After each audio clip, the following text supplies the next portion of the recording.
Roadrunner fans. Brian, Rowan here. Welcome to our weekly preview show in the Chaparral. Joined this week by a special guest, Mr. Mike Wolverton. Mike is the voice of the Roadrunners here on NJCAA TV. Great pickup for us. Also part of our RCGC media team. And we're really glad to have you here with us this week. Oh my gosh, I always love being in the Chaparral. It's dry, it's dusty, but it's perfect Roadrunner habitat. Absolutely, 100%. Mike, we got a couple big things coming up this week, and we want to get right into it. Winter sports are heading toward the finish line, and it's time to start thinking about extending those seasons. So men's and women's basketball, final 2 regular season contests coming up. Let's start with the women. They're going to be at Ocean County College on Tuesday, 5 p.m., Thursday at Northampton, another 5 p.m. start. We've talked about it. Really important 2 games for them. Right, and they got to win on Tuesday night to set themselves up to be in position. They got to win one of these 2 games in the next 2 in order to qualify for the Region 19 tournament. Ocean, Northampton, team has been playing well. They have achieved some balance. They're getting scoring options from numerous players, and Coach Cooper has them in a spot where destiny's in their own hands. They just need 1 win here. Defending region champs, definitely want to be in that tournament, and then once you're there, you hope to think anything can happen, and that's what Coach Cooper's been preaching to the team. They have some shoot it shooters well. that can get hot. Exactly, and if you do that, you can certainly make some noise. The men's team, you were here a couple of times last week.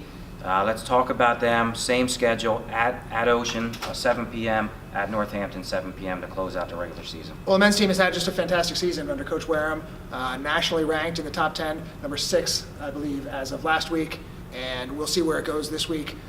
Avenged a loss to Camden, one of their few losses of the year. They avenged that, and then they won the conference championship against Union.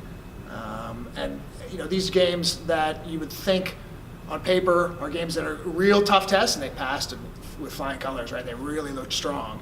And everybody's peaking, everybody seems hot, they got balanced scoring, and really a tough team to deal with.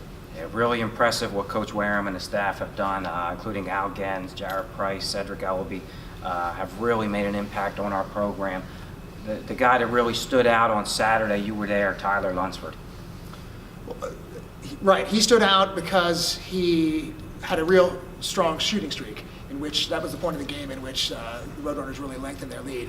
But they got great contributions offensively from DJ Henderson, from Luciano Lebrano. Jazeer Noel is always going to bring you the points, and I'm forgetting somebody, but S.J. Hawkins, stretch, also had a big game offensively. So you got a starting 5 there that I can imagine is one of the strongest starting 5s, if not the strongest in the NJCAA Division III, and what they could do anything. We're going to see now. Conference championship is wrapped up. Right. Fighting now these last 2 games. If they're able to win them both, you'd think we'd be the obvious number 1 seed in the region tournament. But definitely, if you don't win out, you never know, and you leave it into the hands of the committee. True, but the way they've been playing, you would think that that they'd be able to do all right over these next 2 games. And we're really looking forward to the Region 19 tournament. Gosh, exciting things ahead for basketball, and exciting things ahead for wrestling as well. I know that district tournament is coming up over the weekend. The wrestling team is the conference champions as well. Absolutely, and we recently had the opportunity, Mike, to recognize our wrestling team as the GSAC champs at our Board of Trustees meeting. That was a great night for them, but the feeling was that was just the beginning, and that's what I really like. Tyler Bear sat in front of me, and he said, yeah, this is the start of several we're going to have at these recognition ceremonies. So they've set the goals high. It's Saturday. The team will drive out on Friday night, get the seating done. Saturday, all-day event at Lackawanna College in Scranton. They're going to show the matches online. We'll have a long preview on our website. Coach Dan Antonelli has the team kind of primed up and ready to make some noise. The seedings, we had some matches here last week that should help us.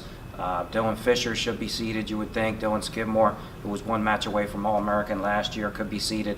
And it's going to be tough. Wrestling is one of those sports. Scholarship competes with non-scholarship at the district and at nationals. So we say it's one of the hardest to be an All-American in, hardest to qualify for nationals. The goal is to get 10. We'll see, and we'll have a lot of preview stuff coming up on our website throughout the week about that. Gus Ostrom, we want to thank, couldn't be with us here this week. Did a great job filling in, Mike. But those are big shoes to fill, we know. Very big shoes to fill, and hopefully Gus will be back to fill. Well, we hope both of you guys come on one day when we're celebrating a national championship. That'll be a special episode. Hey, thanks for coming on, fans. Follow us at RCGC Athletics on YouTube, Facebook, Instagram, Twitter, and go to rcroadrunners.com for all the updates. Thanks for joining us in the Chaparral.